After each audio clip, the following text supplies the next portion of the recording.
Xeyr, bu günləri 10-cu dərsin sualların izahına baxırıq. Sual 1. Tənqidi təfəkkürə aid olmayanı müəyyən edin. Problemi sistemli şəkildə həll edə bilir. Bəli, bu tənqidi təfəkkürə aid bir xüsusiyyətdir. Hansı həll yolunun səmərəli olduğunu müəyyənləşdirir. Bu da tənqidi təfəkkürə aid xüsusiyyətdir. Problemin həlli yolunu daha da yaxşılaşdırmağa çalışır. Bəli, bu da aiddir. Əsaslandırma zamanı uyğunsuzluqları və yanlış anlaşılmaları aşkar edə bilir. Bəli, bu da tənqidi təfəkkürə aid xüsusiyyətdir. Səbəb-nəticə əlaqələrinin tapılması isə məntiqi təfəkkürə aid olan bir xüsusiyyət olduğundan bu sualın cavabı da elə olur Y variantı. Çünki bizdən tənqidi təfəkkürə aid olmayanı soruşur. Sual 2. Şagird məsələ ilə bağlı fikirlərini əsaslandırır. Biz dediyi fikri əsaslandırmaq, mühakimə yürütmək, müzakirədə iştirak eləmək, yəni müzakirə eləmək nəyisə, ondan sonra qiymətləndirmək, fikirlərini əsaslandırmağı bacarmaq tənqidi təfəkkürə aid xüsusiyyətləri idi.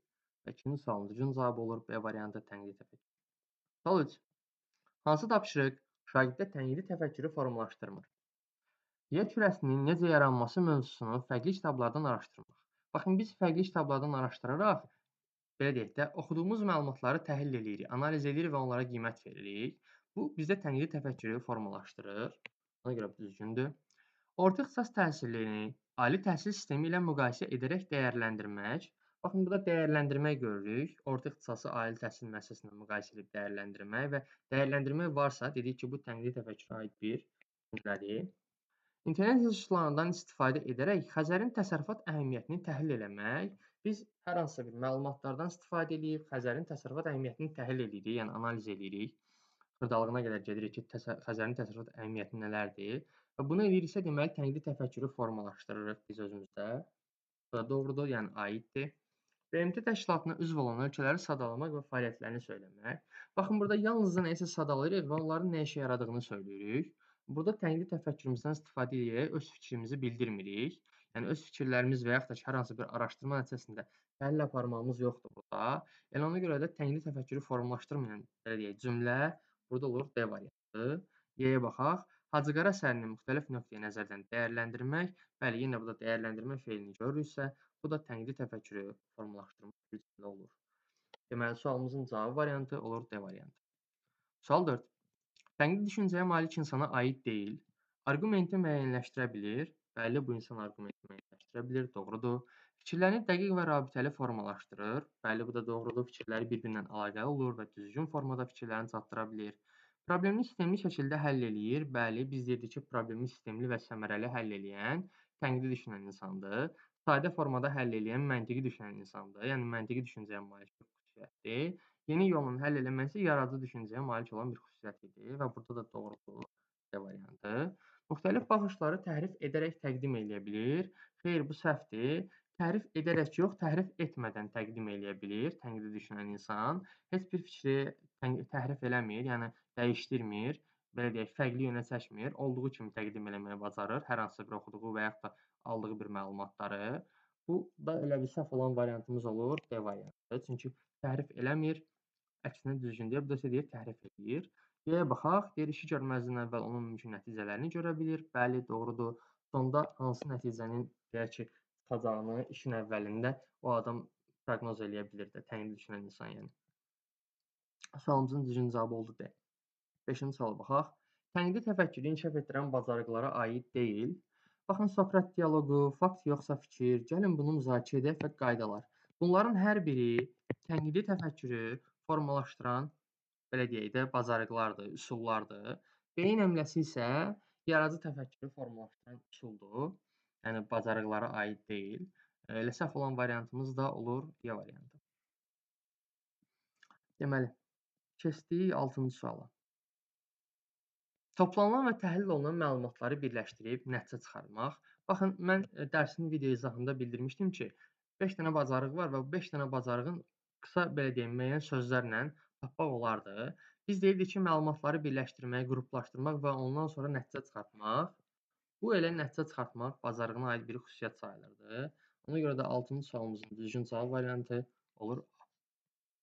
Sual 7. Situasiyanı qiymətləndirmək və vacib olan məqamları seçmək. Deyirdik ki, vacib olan məqamları seçmək. Bu da tənqidi təfəkkürə deməli ki, 5 dənə bazardan birinə aid idi. Hansı ki, biz orada təhlil eləyirik.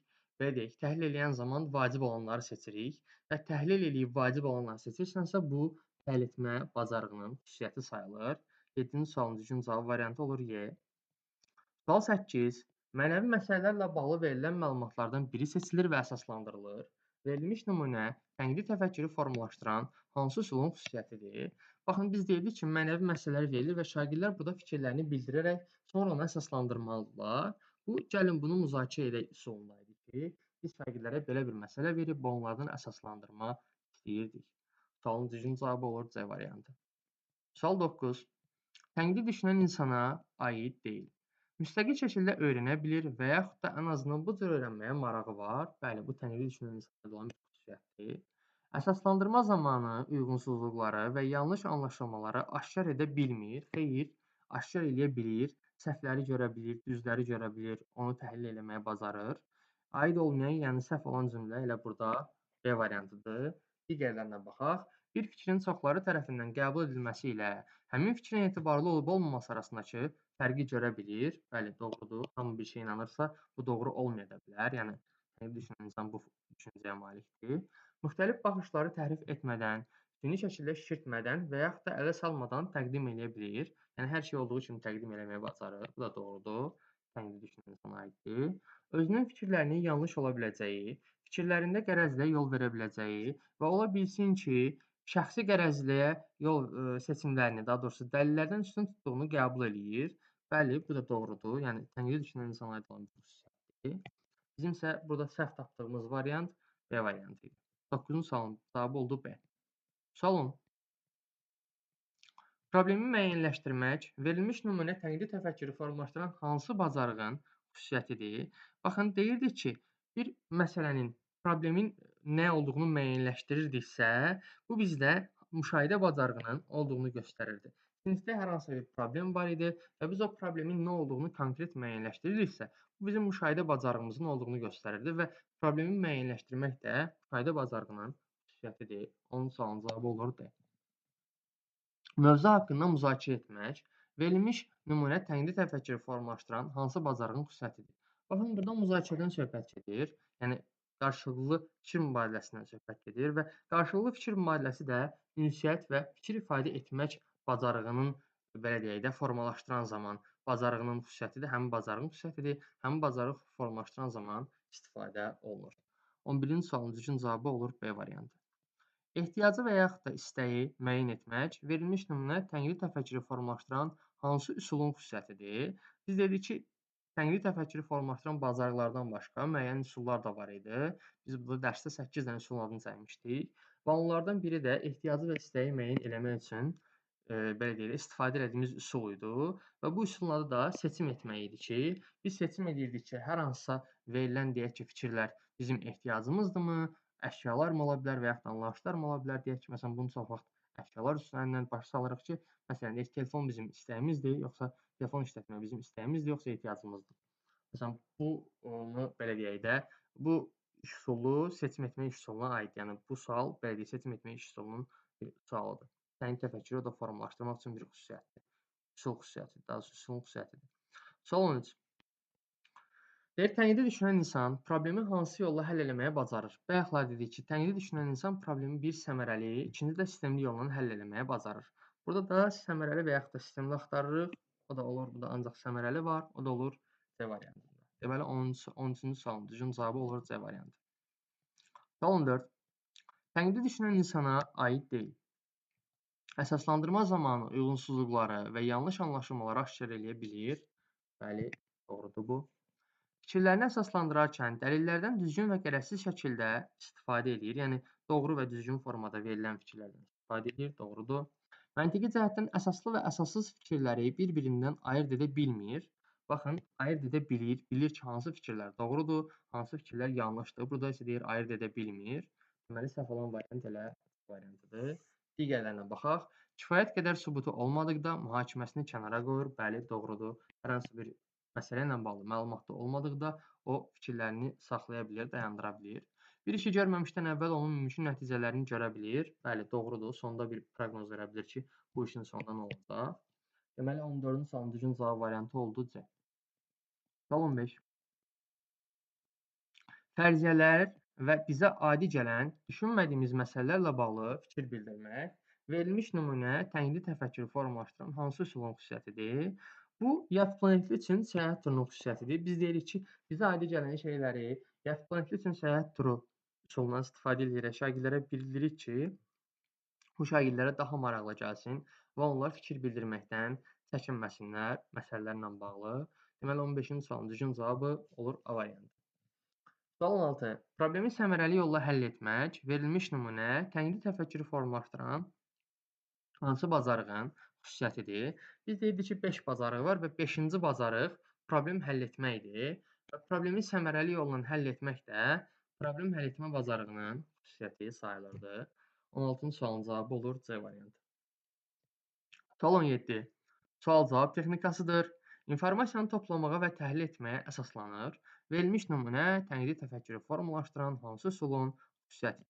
Baxın, 4M1KH-dır ki, biz 4M1KH üsulundan istifadə eləyərək verilən məsələ ilə bağlı çoxlu sayda informasiya toplayırıq və onları təhlil eləməyi bacarırıq. 17-ci sualın düzgün cavabı olur Y variantı. Sual 18. Kreativ düşünməyə və problemə fərqli yanaşmağa şərait yaradır. Verilmiş nümunə tənqidi təfəkkürü formalaşdıran hansı üsulun xüsusiyyətidir? Baxırıq ki, burada biz deyirik ki, kreativ düşünməyə və problemə fərqli yanaşmağa. Bu, nə baş verərdi üsulunun xüsusiyyətidir. Biz məsələn deyirik ki, işıq olmasaydı nə baş verərdi və yaxud da dünya fırlanmasaydı nə baş verərdi. Hər hansı bir məsələ ilə bağlı nə baş verərdi cümləsinin sonunda işlədirik və əvvəldə nəsə deyirik. Uşaq buna kreativ düşünərək problemə fərqli yanaşmağa şərait yaradır bu uşaqlarda. Və bu sualın da düzgün cavabı olur B variantı. Sual 19. Obyektiv faktla subyektiv fikri bir-birindən fərqləndirmək və əsaslandırmaq. Verilmiş nümunə tənqidi təfəkkürü formalaşdıran hansı üsulun xüsusiyyətidir? Bax, biz deyirik ki, obyektiv faktla subyektiv fikri, elə adından da göründüyü kimi, faktın yoxsa fikrin nə olduğunu bildirmək və əgər bu fikirdirsə, bunu əsaslandırmaq lazımdır. Burada üsul olaraq fakt yoxsa fikir üsuluna aiddir, yəni D variantına aiddir. 19-cu sualın düzgün cavabı olur D. Sual 20 və son sualdır. Qayda və qanunlar müəyyənləşdirmək. Verilmiş nümunə tənqidi təfəkkürü formalaşdıran hansı üsulun xüsusiyyətidir? Adından göründüyü kimi qaydaları müəyyənləşdirmək, qanunları müəyyənləşdirmək, bu şagirdlər tərəfindən sinif qaydalarının məsəl üçün dərsdə müəyyənləşdirilməsi ola bilər ki, yəni elə bir qayda olmalıdır ki, hamı ona əməl eləsin həmin qaydalara və şagird onun niyə bu qaydanı verdiyini və hamının niyə əməl eləməli olduğunu əsaslandırmalıdır burada, bu üsulda. Deməli, 20-ci sualın düzgün cavabı olur Y variantı. Günlük testləriniz bura qədər. Növbəti test zamanla görüşmək ümidi ilə sağ olun, salamat qalın.